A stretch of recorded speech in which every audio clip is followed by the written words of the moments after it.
Assalamualaikum warahmatullahi wabarakatuh.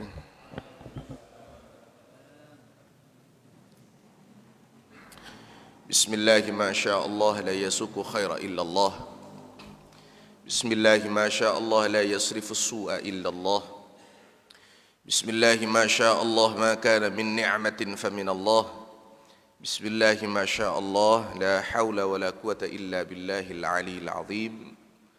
Qala rabbi shrah li sadri wa yassir li amri wahlul 'uqdatam min lisani yafqahu qawli. Wa qala aidan subhanaka la ilma lana illa ma 'allamtana innaka antal alimul hakim.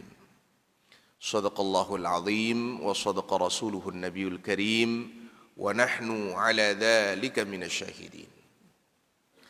Al mukarramun wal mukhtaramun, para alim, para ulama, semua pengurus takmir Masjid Baitus Salam yang dirahmati oleh Allah Subhanahu wa taala, dan semua jamaah sekalian, bapak-bapak, ibu-ibu yang senantiasa kita ini semoga senantiasa diberikan rahmat ridha dari Allah Subhanahu wa taala.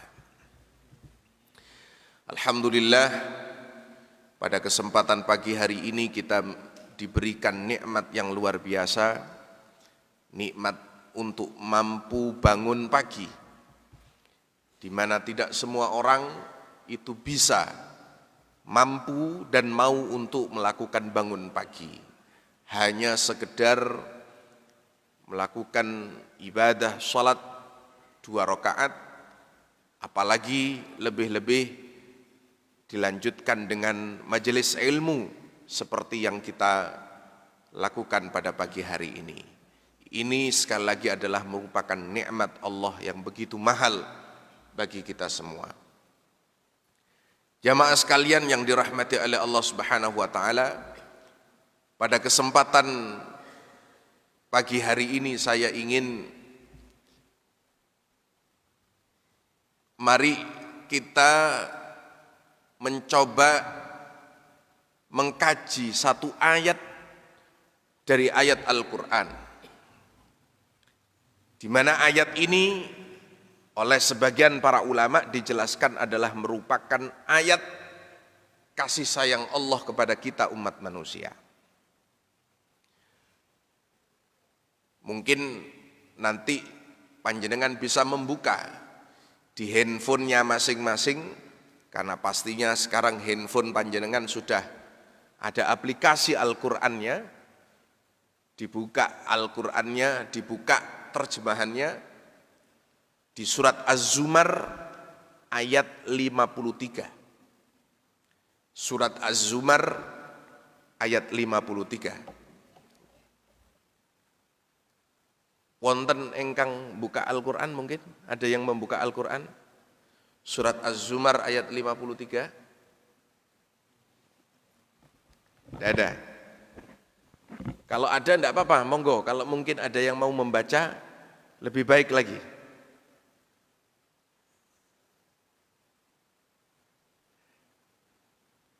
Bunyi ayatnya begini, bapak-bapak.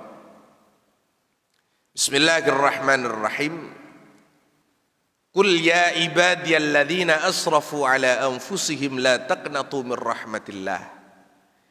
Innallaha yaghfirudz dzunuba jami'a innahu huwal ghafurur rahim. Allah berfirman, qul ya ibadiyalladzina asrafu ala anfusihim, katakanlah wahai hamba-hambaku alladzina asrafu ala anfusihim, yang berlebih-lebihan akan atas diri mereka. La taqnatu min rahmatillah, jangan pernah kalian berputus asa atas rahmat Allah. Innallaha yaghfirudz dzunuba jami'an, sesungguhnya Allah mengampuni dosa-dosa semua. Innahu wal ghafurur rahim, Allah maha mengampuni dan Allah maha kasih sayang.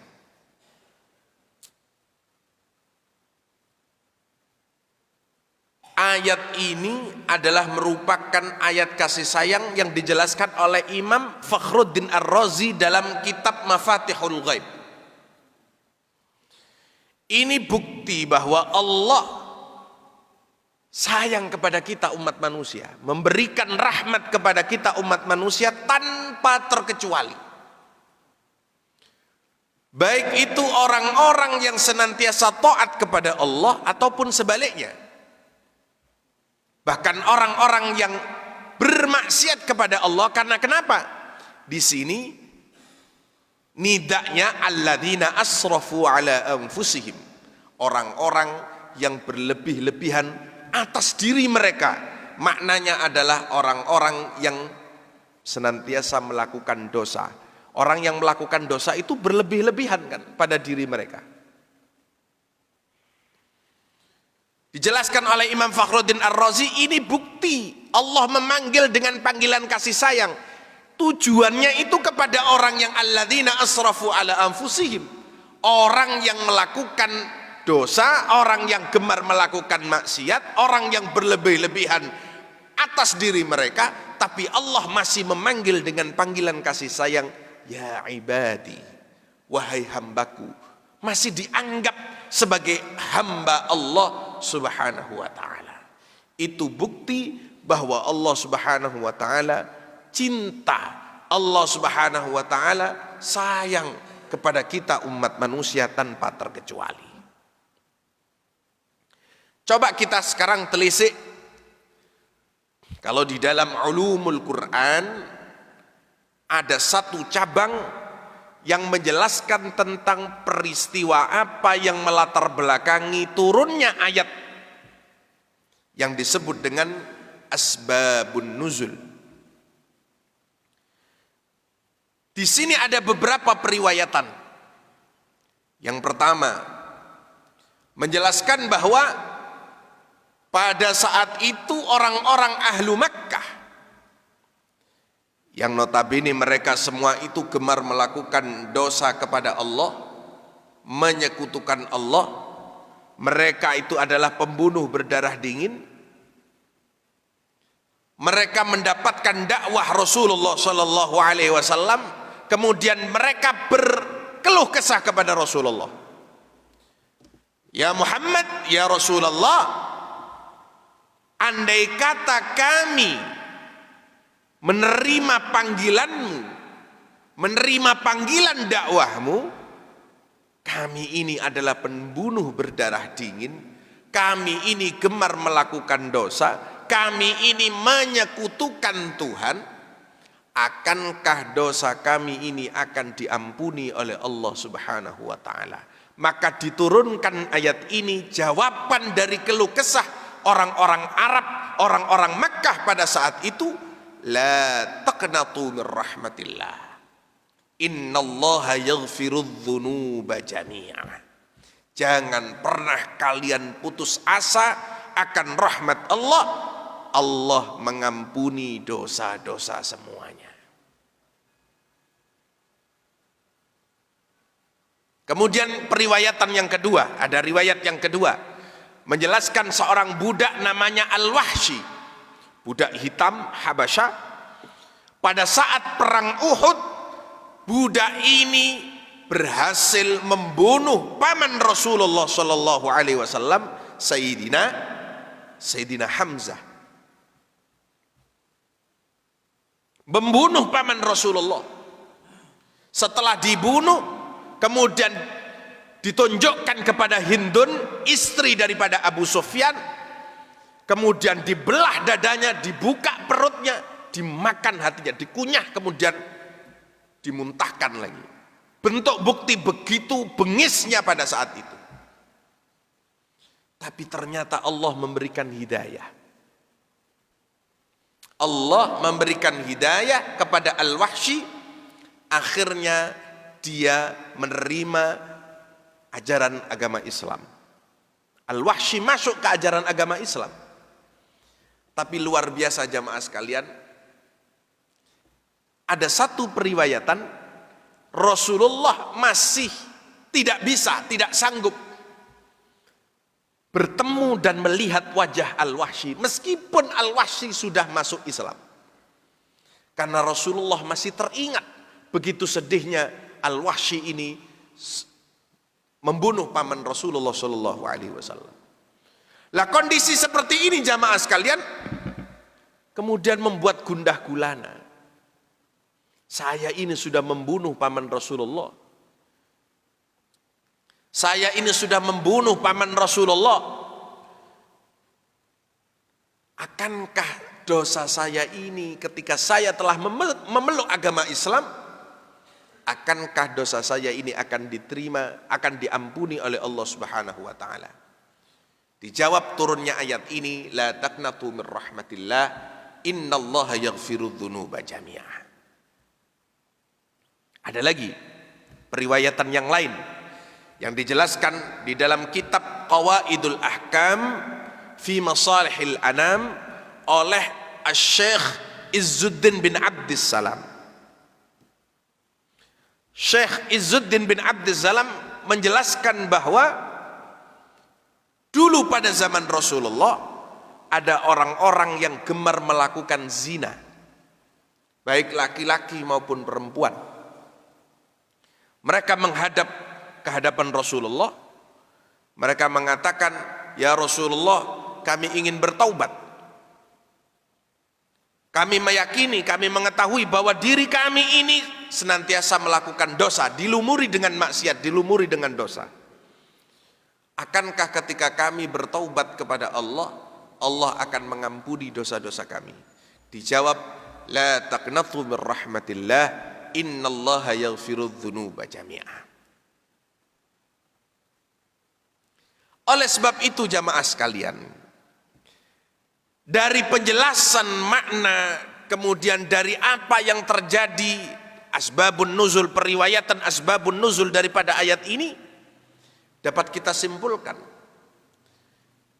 siapa yang bisa menjamin bahwa diri kita ini adalah orang yang paling bersih? Siapa yang bisa menjamin bahwa diri kita ini tidak melakukan dosa kepada Allah? Seburuk apapun latar belakang kita, sebengis apapun yang pernah kita lakukan kemaksiatan kepada Allah, kewajiban kita adalah memohon ampun kepada Allah Subhanahu wa taala.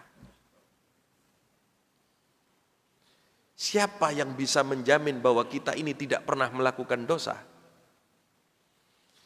Kita bisa duduk bersama di masjid Allah ini, kita semua bisa duduk gagah seperti ini karena Allah menutup aib-aib yang ada pada diri kita. Saya yakin ketika Allah membuka aib pada diri kita, kita tidak akan mampu duduk bersampingan dengan sahabat-sahabat kita di masjid ini karena saking malunya atas aib yang pernah kita lakukan. Kita tidak mungkin akan mendongakkan, kita tidak mungkin akan mengangkat wajah kita karena Allah membuka aib-aib kita. Maka tidak ada istilah terlambat untuk bertaubat, itu tidak ada istilah. La taqnatu min rahmatillah. Jangan putus asa. Ya sudahlah, saya ini sudah tidak pernah berbuat baik. Saya ini tidak pernah melakukan, saya ini tidak pernah melakukan kebaikan, tidak pernah beramal soleh. Kehidupan saya ini sukanya minum minuman keras, berjudi dan lain sebagainya. Ya sudah. Sebelum hatta yughargir, kita semua masih ada kesempatan untuk bertaubat kepada Allah. Akankah taubat kita diampuni, diterima oleh Allah Subhanahu wa taala? La taqnatu min rahmatillah. Innallaha yaghfirudz dzunuba jami'ah. Bahwa Allah mengampuni dosa-dosa semua. Jamaah sekalian yang dirahmati oleh Allah, ini saya ingin membacakan satu hadis, periwayatan hadis yang sahih, di mana pada saat itu ada seseorang yang sudah putus asa akan dirinya. Dia ini tidak pernah melakukan kebaikan, kehidupannya dilumuri dosa, tidak pernah melakukan kebaikan sama sekali. Maksiat terus jalan. Kemudian di dalam hadis ini dijelaskan kana rajulun yusrifu ala nafsih. Orang ini berlebih-lebihan pada dirinya, memanjakan hawa nafsunya. Falamma hadrahul maut qala li banih, ketika berada di akhir hayatnya dia berpesan kepada anak cucu turunnya, wahai anak-anakku, wahai keturunanku, idza ana muttu, kalau saya nanti mati, saya berpesan kepada kalian, fa ahriquni, bakar jasad saya. Besok nak lek aku mati, besok dah kalau saya mati, bakar jasad saya. Thumma idhanuni, setelah engkau bakar, tumbuk tulang belulang saya. Setelah engkau tumbuk, thumma dharruni firrih, sebarkan di udara. Di hadis yang lain dijelaskan sebarkan di lautan, sebarkan di daratan. Fawallah, demi Allah, la in qadara alayya rabbi liyu'adzibani 'adzaban ma 'adzabahu ahadan. Demi Allah, Allah pasti akan mengazabku, dan ketika Allah mengazabku, pasti yang diberikan azab ini tidak akan diberikan kepada orang lain. Maknanya pasti Allah akan memberikan azabnya yang begitu luar biasa. Saya takut, bakar saya, tumbuk tulang belulangnya, abunya sebarkan di udara. Falamma mat fu'ila bih, ketika orang ini meninggal dunia, dilakukan apa pesan dari orang tuanya. Sang anaknya dibakar jasadnya, ditumbuk tulang belulangnya, kemudian abunya disebarkan di udara. Fa'amarallahul ard, kemudian Allah Subhanahu wa taala memerintahkan kepada bumi. Faqal ijma'i ma fiki min fafa'alat. Ya ard, kumpulkan apa yang ada pada dirimu darinya, abu-abu itu kumpulkan, kemudian jadikan menjadi satu. Setelah menjadi satu kembali, fa idza huwa qa'im, kemudian dia berdiri di hadapan Allah Subhanahu wa taala jadi satu jasad lagi. Allah kemudian berfirman, ma hamalaka ala ma sana'ta, apa yang menyebabkan engkau melakukan hal seperti ini? Kemudian orang ini menjawab, ya Rabb, khasyaituk, wahai Tuhan, saya melakukan ini khasyaituk, karena saya takut kepadamu. Ketika orang ini, jamaah sekalian, memahami bahwa dia takut akan Allah, takut akan azab Allah, dia menyadari bahwa dirinya ini senantiasa melakukan dosa kepada Allah Subhanahu wa taala, faghafaralah, maka Allah Subhanahu wa taala mengampuni dosanya. La taqnatu min rahmatillah, innallaha yaghfirudz dzunuba jami'ah. Kewajiban kita memohon ampun kepada Allah, memohon rahmat daripada Allah. Pengabulan pertaubatan kita itu kita serahkan kepada Allah Subhanahu wa taala. Namun sebaliknya jamaah, kita tidak boleh menganggap bahwa diri kita ini orang yang paling soleh. Kalau yang tadi kita sudah berputus asa, penjelasan yang awal. Yang kedua, kita juga tidak boleh menjadi orang yang menuhankan amal soleh kita. Itu tidak boleh. Menganggap bahwa diri kita ini pantas untuk masuk ke dalam surga karena amal soleh kita. Tidak cukup. Ada satu hadis yang sahih. Mungkin hadis ini sudah sering disampaikan oleh para muballigh, yaitu seseorang yang hidupnya diberikan umur 500 tahun, panjang umurnya. Saya doakan jamaah Baitus Salam panjang umurnya, barokah. Umurnya 500 tahun. Dia dianugerahkan oleh Allah, dihidupkan sendiri di tengah-tengah lautan. Di tengah lautan itu ada satu pulau. Pulaunya tidak begitu besar. Di dalam pulau itu diberi gunung. Di gunung itu ada air terjun sebagai sumber air tawar kehidupan untuk dirinya. Diriwayatkan orang ini tidak pernah melakukan maksiat kepada Allah, senantiasa ibadah kepada Allah, bahkan mudawamatul wudu, bahkan dia senantiasa suci karena selalu mendawamkan wudu. Batal wudunya, wudu lagi, batal wudu lagi, batal wudu lagi. Akhirnya orang ini kemudian meninggal dunia. Setelah meninggal dunia, Allah Subhanahu wa taala berfirman, "Adkhilu 'abdil jannah birahmati." Masuk ke dalam surga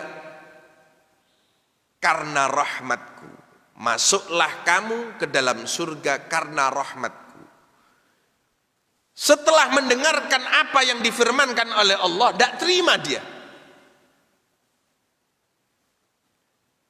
Kemudian dia menjawab, "Ya Rabb, bal bi'amali." Karena amal saya ya Tuhan. Saya masuk ke dalam surga ini karena saya ibadah kepadamu. Karena saya tidak pernah melakukan maksiat kepadamu. Saya taat kepadamu wahai Allah. Diulangi. Allah kemudian berfirman, "Adkhilul 'abdil jannah birahmati." Masuk ke dalam surga wahai hambaku karena rahmatku.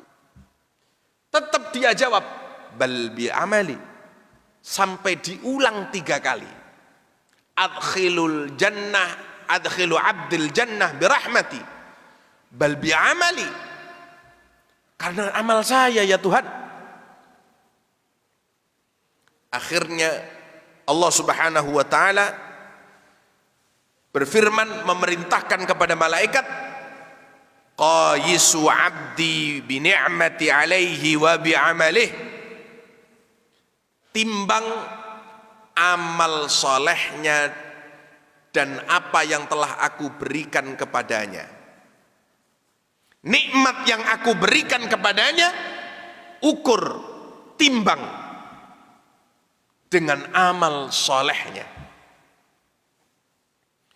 Fatujadu ni'matul basar qad ahatat bi ibadati 500 sanah. Diambil satu nikmat, yaitu nikmat penglihatan saja dari dirinya, ternyata ditimbang nikmat penglihatan ini jauh lebih berat dari amal ibadahnya selama 500 tahun. Bayangkan jamaah sekalian, satu kenikmatan, hanya nikmat penglihatan, belum nikmat pendengaran, belum nikmat perasaan, belum nikmat penciuman dan lain sebagainya. Nikmat penglihatan saja ditimbang lebih berat nikmat penglihatan dengan amal solehnya 500 tahun.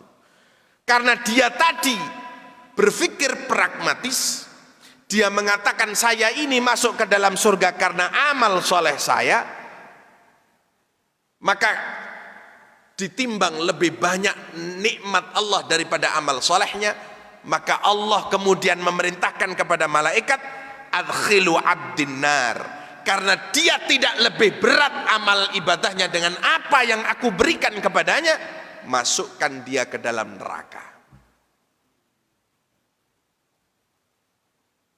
Masukkan dia ke dalam neraka. Kemudian dia memohon, fayunadi, kemudian dia memohon kepada Allah, Rabb birahmatika adkhilnil jannah, dengan rahmatmu ya Allah, dengan rahmatmu wahai Allah, masukkan aku ke dalam surgamu. Dia memohon kepada Allah Subhanahu wa taala. Kemudian Allah berfirman, rudduh fayuqafu baina yadayh. Tarik balik. Tarik balik, hadapkan dia di hadapan saya. Setelah dihadapkan di hadapan Allah Subhanahu wa taala, kemudian Allah berfirman, Allah bertanya, ya abdi, man khalaqaka wa lam taku syai'ah. Wahai hambaku, siapa yang menciptakan dirimu di mana sebelumnya adalah engkau bukan apa-apa?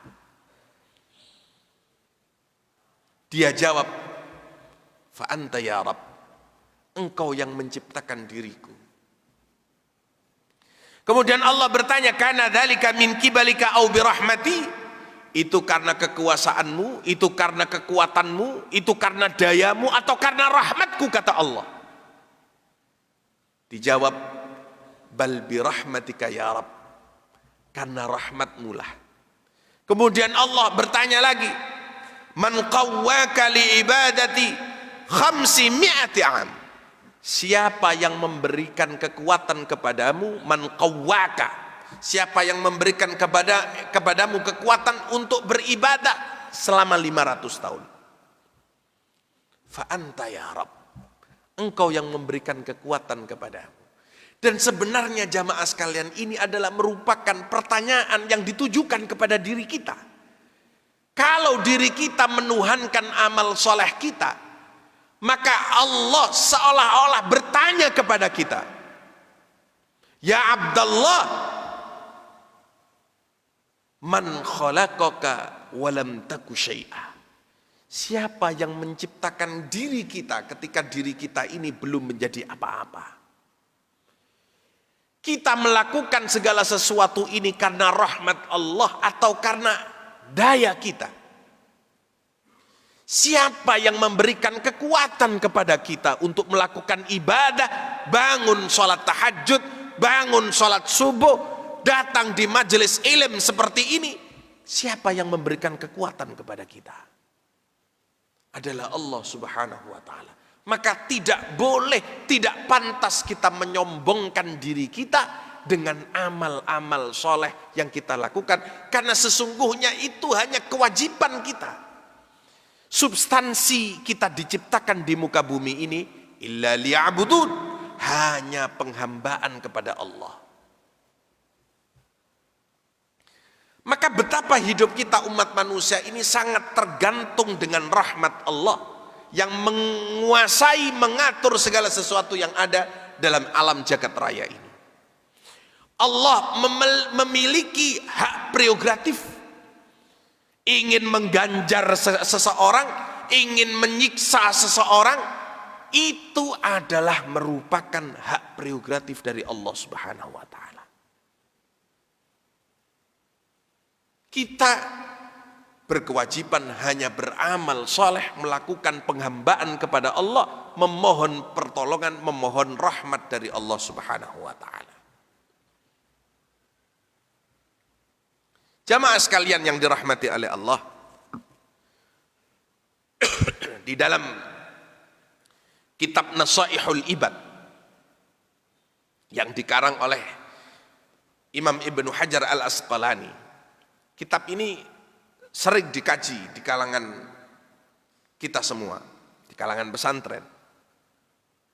Di dalam kitab Nasaihul Ibad ini kemudian disyarah, dijelaskan oleh Syekh Muhammad An-Nawawi Al-Bantani, seorang ulama ahli Banten yang kemudian hidup di Mekah, meninggal di Mekah. Karangan beliau banyak kitabnya. Dijelaskan di dalam kitab itu Ketika Imam Al-Ghazali meninggal dunia, Imam Al-Ghazali, Imam Abu Hamid Al-Ghazali meninggal dunia, ada seseorang keluarganya kemudian bermimpi. Bermimpi, di dalam mimpi seseorang itu melihat bahwa Imam Al-Ghazali ditakdirkan untuk masuk ke surga Allah Subhanahu wa taala. Kemudian Imam Al-Ghazali ditanya oleh Allah, apa yang menyebabkan engkau masuk ke dalam surga? Kemudian Imam Al-Ghazali menceritakan, mungkin amal saya ini, mungkin amal saya ini, mungkin kesolehan saya ini yang menyebabkan engkau ridho kemudian memasukkan saya ke dalam surgamu. Dijawab oleh Allah, lam aqbalha, semua itu tidak saya terima. Amalmu itu tidak saya terima. Apa yang menyebabkan Imam Al-Ghazali ternyata ditakdirkan masuk ke dalam surga Allah Subhanahu wa taala? Wa innama qabiltu minka dzata yaumin nazalat dzubaba ala midadi qalamik. Suatu hari ada seekor lalat yang hinggap di tempat mangsi, di tempat tintamu. Litashraba min, untuk minum tinta dari tinta tulisanmu itu. Wa anta taktub fataraktal kitabah. Engkau pada saat itu sedang menulis kitab. Engkau berhenti. Dan engkau lanjutkan menulis kitabnya. Hatta akhadat haddaha. Sampai lalat itu terus minum mangsi sampai puas. Engkau berhenti. Dan disitulah yang menyebabkan aku ridho dengan amal perbuatan. Dijelaskan pula di dalam kitab Usfuriyah, Khalifah Umar bin Khattab ditakdirkan masuk ke dalam surga karena Allah ridho dengan satu perbuatan. Pada saat itu ada anak kecil yang membuat mainan burung pipit. Burung pipit ini ditahan oleh anak kecil, dibuat mainan, disiksa oleh Sayyidina Umar, dibeli burung pipitnya, kemudian dibebaskan oleh Sayyidina Umar. Dan inilah yang menyebabkan Allah ridho, kemudian Allah memasukkan Sayyidina Umar ke dalam surga Allah Subhanahu wa taala.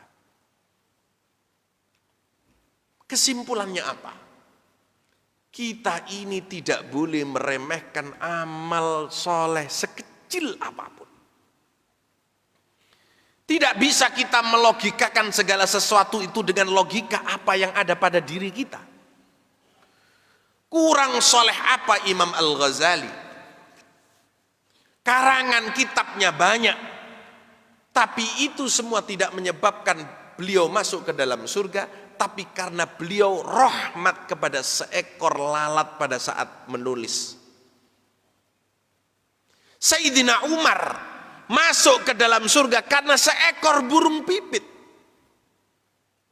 Oleh sebab itu disampaikan, kam min amalin yatasawwaru bi surati a'malid dunya wa yasiru bi husnin niyyah min a'malil akhirah. Banyak di antara kita ini yang melakukan amal-amal dunia, amal-amal yang sepele, tetapi karena niatnya dibangun dengan niat yang baik dan Allah ridha, itu dianggap sebagai amal akhirat.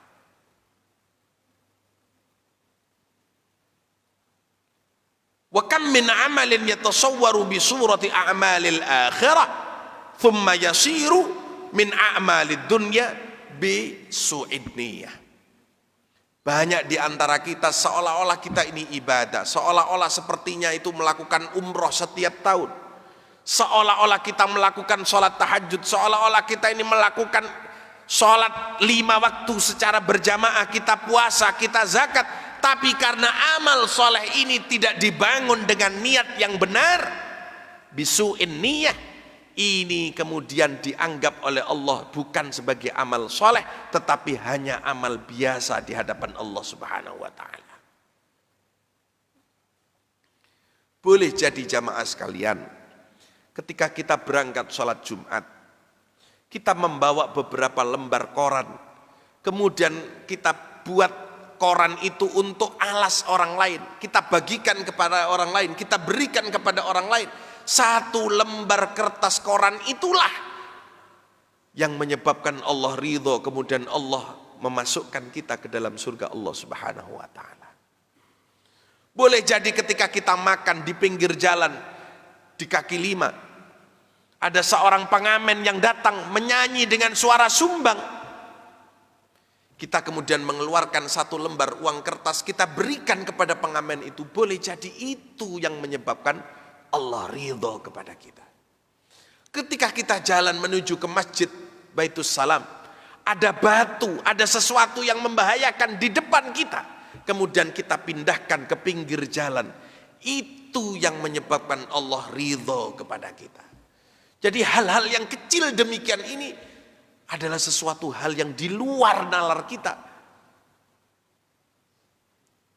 Jangan pernah kita meremehkan amal soleh sekecil apapun. Mudah-mudahan kita senantiasa mendapatkan rahmat, kasih sayang daripada Allah Subhanahu wa ta'ala, mendapatkan nikmat dari Allah Subhanahu wa ta'ala, baik nikmat di dunia maupun nikmat di akhirat kelak. Amin amin ya rabbal alamin. Al-Fatihah.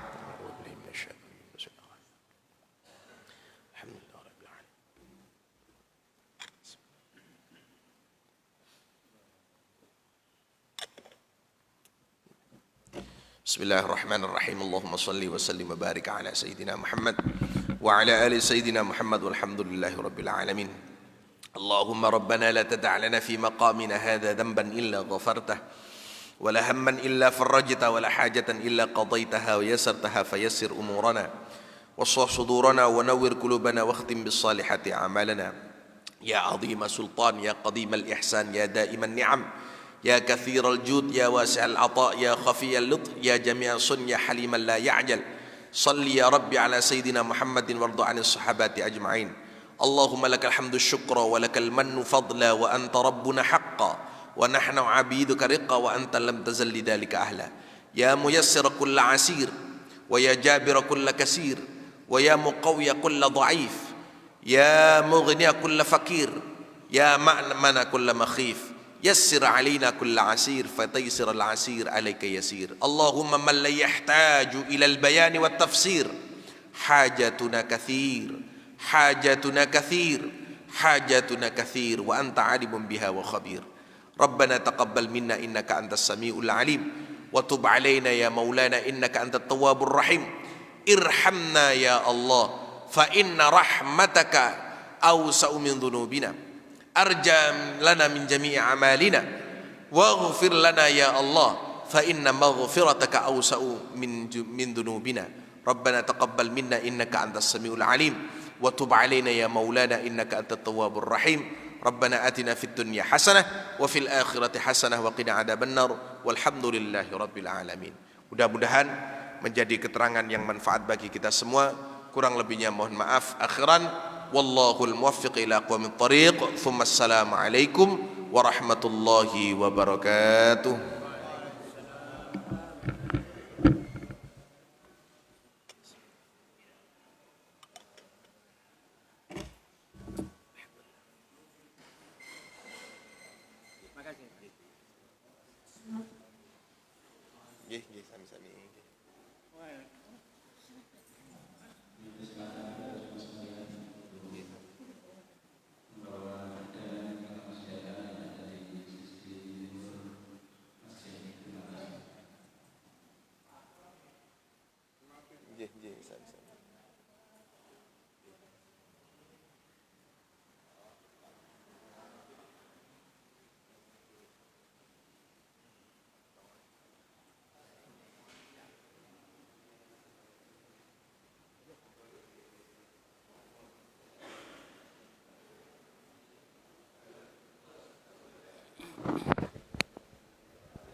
Alhamdulillahirrabbilalamin. Demikian tadi pengajian rutin bersama Al-Ustadz Dr. Haji Rahman Firdian NAWG.